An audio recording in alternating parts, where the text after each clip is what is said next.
Vamos, PVC, para a gente fechar esse assunto Flamengo e Dorival, etc. O Dorival ficou bem triste, né? Obviamente, por causa do corte do Pedro, e convocou o João Pedro, do Brighton, da Inglaterra, para os jogos contra Equador e Paraguai nas eliminatórias. Não é o Pedro, mas é um bom nome? O João Pedro está jogando muito bem pelo Brighton. Ele começou a temporada muito forte pelo Brighton. Só que ele não está jogando de centroavante. Ele está jogando por trás do centroavante. Está jogando com ponta de lança. O Brighton joga num 4-4-2, rosinhas de 4, com 2 homens infiltrados, mas ele varia para 4-2-3-1 e para variar isso, o João Pedro é que vem marcar o volante. Então ele não está jogando exatamente como centroavante. Mas ele está jogando muito bem. Então foi muito bem observado o momento do João Pedro para que ele fosse chamado. Quem mais tem? O problema é que o Pedro é o melhor centroavante brasileiro hoje. Centroavante. O Endrick pode jogar de centroavante? Pode, mas o Endrick também jogou de ponta de lança. O Pedro é 9-9. Vamos fazer amanhã a prancheta da seleção, PVC? Vamos. Amanhã tem jogo da Seleção Brasil e Equador. Fechado, então. Combinado. A gente vai colocar na nossa conversa agora o Renato Senise, viajar diretamente para a Inglaterra para saber como é que repercutiu por lá as indicações para o prêmio Bola de Ouro de melhores da temporada. A gente tem 2 brasileiros com muito destaque, o Vinícius Júnior, do Real Madrid, que é um dos favoritos, né, PVC, para ganhar como melhor jogador. O meu voto, pelo menos, é dele. E o seu? Então, o meu também é. Mas é importante falar com o Renato, porque o Renato vai trazer uma visão europeia disso. E, como eu falei ontem, semana passada eu estive em Madrid. Eu sei que o Vinícius não é o caso do prêmio da France Football, né? Mas no prêmio da FIFA, por exemplo, o Vinícius não tem sido o jogador mais simpático aos outros jogadores. E vamos lembrar que capitães vão votar, e técnicos vão votar na eleição da FIFA, não na eleição da France Football. O colégio eleitoral é outro. A minha impressão, Renato, é que o Vinícius tem como grandes concorrentes talvez o Kroos, com uma homenagem, e o Rodri, do Manchester City. Só que o Rodri não é atacante, né? O Rodri é o contrário. O Rodri é um pensador do jogo lá na função de primeiro meio-campista. Você enxerga Mbappé? Mbappé não fez a temporada para ganhar, mas Mbappé é Mbappé. É pela grife, como a gente estava falando agora há pouco. Como é que você viu isso aí? Como é que você ouviu os comentários aí? Ou você ouviu pouco? Bom, primeiro, enorme prazer falar com vocês, PVC, Domitila, André. Bom, é o que você falou, PVC. Aqui a discussão é entre Vinícius Júnior e Rodri, principalmente aqui na Inglaterra. Se você tivesse me perguntado no meio da temporada passada, falaria Jude Bellingham, mas todo mundo concorda que ele caiu muito de produção. Existe um movimento, você falou, PVC, sobre atacantes, existe um movimento, para usar como desculpa, até para dar o prêmio para o Rodri, e chega de atacantes ganhando os prêmios, que está na hora de você premiar um volante que é geracional, né? O Rodri é um cara que ninguém duvida que ele está marcando época, não só no Manchester City, mas na Espanha também. E como, na opinião, principalmente de ingleses e espanhóis, não teve nenhum atacante que, assim, claro que o Vinícius Júnior fez uma temporada incrível, mas para eles não teve nenhum atacante que se destacou a ponto de falar, não, você tem que dar o prêmio para esse cara. Então, estou falando, se um volante como o Rodri não ganhar nesse ano, que ano que ele vai ganhar? Porque nos anos anteriores você tinha Cristiano Ronaldo, você tinha Messi, você tinha Lewandowski. Nesse ano você tem o Vinícius Júnior, que fez uma grande temporada, mas não sobrou tanto quanto os outros atacantes. Fora que o Rodri ganhou a Euro, né, com a Espanha. Isso é um título muito pesado, né? Além de ganhar a Premier League, claro, o Vinícius Júnior ganhou a Champions League, mas, por exemplo, até ontem teve um podcast com o Gary Lineker, o Alan Shearer e o Micah Richards, três jogadores ingleses que viraram comentaristas, os comentaristas mais importantes, dos comentaristas mais importantes aqui na Inglaterra, e todos eles foram unânimes. Para eles, o Rodri tem que ganhar o prêmio esse ano. E o que você falou é verdade, PVC. Existe uma antipatia pelo Vini Júnior, de jogadores e até de parte da imprensa. Então, acho que isso não ajuda muito o atacante brasileiro. Eu acho que vai ser muito apertado. Eu imaginava uma comoção maior pelo Vinícius Júnior, mas não é isso que eu estou vendo, não. E estão usando como desculpa também o fato do Vinícius Júnior não ter feito uma grande Copa América. Então, Antes da Copa América e da Euro existia aquela discussão. Vai ser Bellingham ou Vinícius Júnior? Bellingham ou Vinícius Júnior? Bellingham, apesar de ter feito gol de bicicleta e tudo mais, não foi muito bem. O Rodri ganhou a Euro com a Espanha e o Vinícius Júnior não foi tão bem na Copa América. Então, são todos esses fatores sendo usados. Mas eu acho que aqui, na Inglaterra e na Europa, de maneira geral, existe uma tendência às pessoas quererem que o Rodri ganhe o prêmio esse ano. Se você fosse votar, André Hernan, qual seria o seu voto? Eu votaria no Vini Júnior, mas eu fico em dúvida, Renato. Primeiro, prazer falar com você, eu admiro muito o seu trabalho, gosto muito das suas reportagens. Parabéns pela entrevista, inclusive com o Guardiola. Eu queria saber um pouco mais assim, os europeus olham muito para a Copa América está sendo decisiva mesmo assim na questão do Vini Júnior para ser o melhor do mundo. Eles estão olhando tanto assim para a Copa América, porque a gente ouve muito, o europeu nem olha para a Copa América. Está sendo mesmo decisivo? É para não ser, né? Primeiro, É decisivo para não ser o melhor do mundo. É, é. Primeiro, André, também adoro o seu trabalho, sou seu fã há muitos e muitos anos, exemplo de jornalista. Obrigado pelos elogios aí, é uma grande honra. É o que o PVC falou, ninguém olha a Copa América aqui.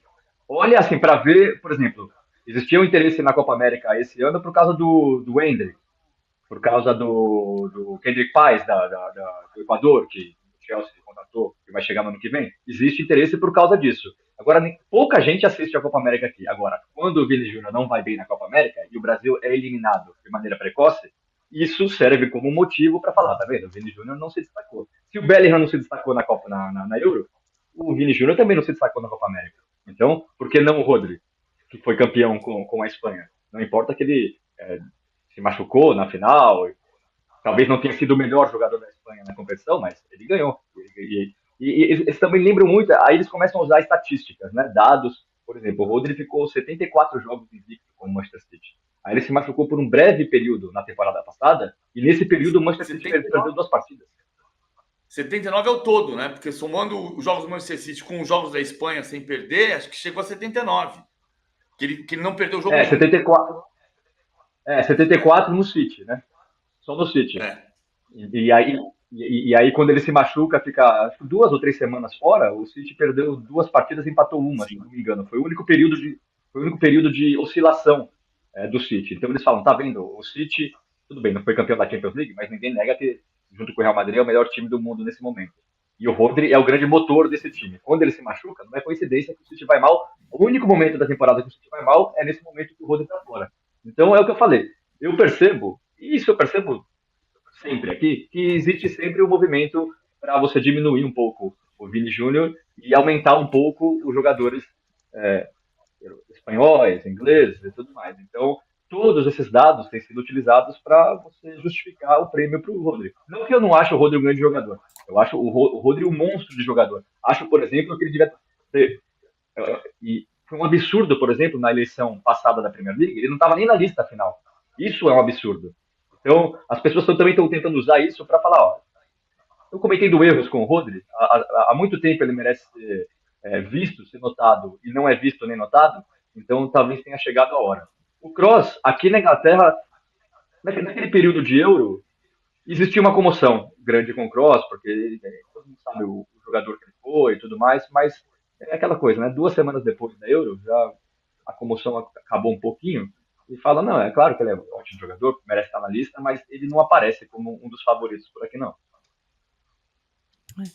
Tem muita gente comentando aqui no nosso chat essa questão da luta antirracista do Vini Júnior, como a Brunelli Gaschi falando que a antipatia é gerada pela luta antirracista do Vini.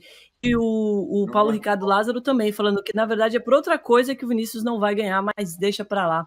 Você sente isso, PVC, essa antipatia um pouco? Eu sinto o seguinte, eu falei até isso, né? Semana passada em Madrid, eu fui na loja do Real Madrid e fui estampar uma camisa Hendrick e só tinha Mbappé. Eu virei para a menina da loja e perguntei, escuta, mas você está vendendo 8 do Mbappé e 2 do Bellingham? Ela falou, é isso. Aí ela voltou e disse, não, depende do dia, às vezes é 7 do Mbappé, 2 do Bellingham e 1 do Vinícius. Eu acho que a questão da luta antirracista uma coisa que está pegando muito na Europa dessa antipatia pelo Vinícius Júnior passar por aí, e é um absurdo que isso aconteça. Agora, eu acho que tem um outro lado. Dos jogadores com Vinícius Júnior, muito pelas discussões, pelo drible, que também é assustador, mas é um território mais esportivo, que é da provocação, do pênalti contra o Betis, que se disse que o Pellegrini foi para a entrevista dizer que ele se atirou. Então, o jeito do Vinícius Júnior em campo também contribui para essa antipatia. Mas o fato existe uma antipatia que passa pelo absurdo de se olhar para o Vini como um embaixador antirracismo e se jogar isso contra ele. Isso é um absurdo completo.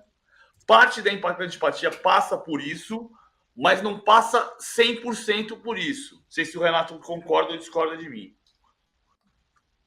Eu concordo, e o que a gente chama, com toda razão, como uma briga contra o racismo, para muita gente é marra, é provocação, não é briga antirracismo. Para muita gente, o que o Vini Júnior faz não é briga antirracismo. Eu diria que para uma boa parcela da população na Espanha. Infelizmente, esse é o mundo que a gente vive hoje. Então, o que para a gente deveria ser um ponto a favor, para muita gente é um ponto contra. Para eles não existe racismo, porque para eles, dentro do campo de futebol, dentro de um estado de futebol, você pode provocar outros jogadores, e o Vini Júnior não aceita essa provocação. Ou pior, ele provoca e depois, quando é provocado, ele reclama. Para muita gente, é isso que acontece. Então, para mim, passa muito dessa birra que tem com o Vinícius Júnior por isso. O que a gente admira, eles criticam. Como diz o Cleberson de Souza Faria aqui, essa birra é racismo, né? Infelizmente, muito triste. A gente teve o Vinícius Júnior, né, com essa indicação entre os favoritos, a gente pode colocar assim. Também tivemos o Arthur Elias, indicado como o melhor técnico do feminino do mundo. Ele conquistou 16 títulos com o Corinthians e medalha de prata nas Olimpíadas. E tivemos também Tarciane e Gabi Portillo, as duas que jogaram juntas no Corinthians, mas agora a Tarciane está no Houston Dash dos Estados Unidos. E ainda tem o Savinho no Troféu Revelação. PVC, você acha que a gente consegue sair com algum título esse ano? Eu acho que no feminino não vai ser. Eu acho que vai ser a Emma Reis, a técnica dos Estados Unidos. Mas é muito merecida a indicação do Arthur Elias. Fez um trabalho estupendo pela seleção brasileira. Acho que tem uma repercussão de ser uma técnica inglesa que dirigiu a seleção norte-americana, foi campeã olímpica e que foi campeã inglesa pelo Chelsea. Então, a Emma Reis, para mim, é a grande favorita. Eu acho que é uma grande conquista. Pela primeira vez na história, tem uma finalista, isso entre homens e mulheres, de um clube sul-americano, porque a Gabi Portillo é jogadora do Corinthians. Isso é uma conquista incrível, que é fruto da grande campanha que ela fez nos Jogos Olímpicos. A Gabi Portillo foi a grande jogadora do Brasil nos Jogos Olímpicos, apesar da Tarciane ter jogado muito bem, mas para mim a Gabi Portillo foi o grande destaque. Mas quem deve ganhar, na minha opinião, ou vai ser a Samson, dos Estados Unidos, que fez o gol do título, ou, principalmente, a Bonmati. A Bonmati já ganhou no ano passado e já foi premiada como melhor jogadora da Champions, e o Barcelona ganhou a Champions. Ela fez uma Champions estupenda. Acho que a Bonmati é favorita, a Aitana Bonmati. Savinho, não sei se vai ser o Savinho. Não sei se vai ser o Savinho. Mas acho que quem tem mais chance é o Vinícius Júnior e um pouco o Savinho. Um degrau abaixo o Savinho. Renato, o que você acompanha aí dos favoritos que estão saindo na imprensa da Europa? Eu acho que, por exemplo, o Savinho, lógico que ele fez uma ótima temporada, a passada, mas ele fez uma temporada em um clube que não é tão visto. Então, agora que as pessoas estão começando a falar mais do Savinho, então eu acho que isso conta contra ele. E você tem outros nomes importantes, né, entre os jovens. Então, eu tô com o PVC. Eu acho que se o Brasil for ganhar alguma coisa, eu acho que é com o Vinícius Júnior. Eu realmente acho que é com o Vinícius Júnior e eu acho que ele merece ganhar. E fugindo um pouquinho do Brasil, estou muito curioso para ver também a premiação de técnico masculino, porque a lista desse ano é muito boa, né? Tem o Carlo Ancelotti, campeão da Champions League, o Xabi Alonso, que fez o que fez com o Bayern Leverkusen. você tem o Scaloni, o De La Fuente com a Espanha, então eu acho difícil eu escolher alguém. Então eu estou bem curioso para ver quem vai levar esse prêmio. Eu acho que o melhor técnico do mundo é o Guardiola. Né? E a entrevista que o Renato Senise fez com o Guardiola dá uma demonstração disso, do profeta do futuro, o profeta do futebol que o Guardiola é. Agora, o melhor técnico do planeta é o Guardiola. Mas a gente pode discutir quem esteve, né? Porque o Guardiola não ganhou a Champions. O Ancelotti ganhou a Champions pela quinta vez. Quinta vez. Agora, o De La Fuente é campeão da Euro com um trabalho fantástico com a seleção da Espanha, improvável. E o Xabi Alonso transforma o jogo. Porque o Xabi Alonso, por exemplo, é o cara que faz a marcação individual sem sobra em grande parte dos jogos do Bayer Leverkusen. E que faz o Bayer Leverkusen ganhar o primeiro título alemão da história dele. Cara, o técnico da temporada foi o Xabi Alonso. Tô com você nessa, PVC, mas a gente vai ter que esperar um pouquinho porque a premiação é só no dia 28 de outubro. Até lá, Renato, dá para você voltar mais uma vez, hein? Quando quiserem, é só fazer o convite que estarei presente. Sempre um prazer. Fechado. Muito, muito obrigada pela participação e até breve. Valeu, gente.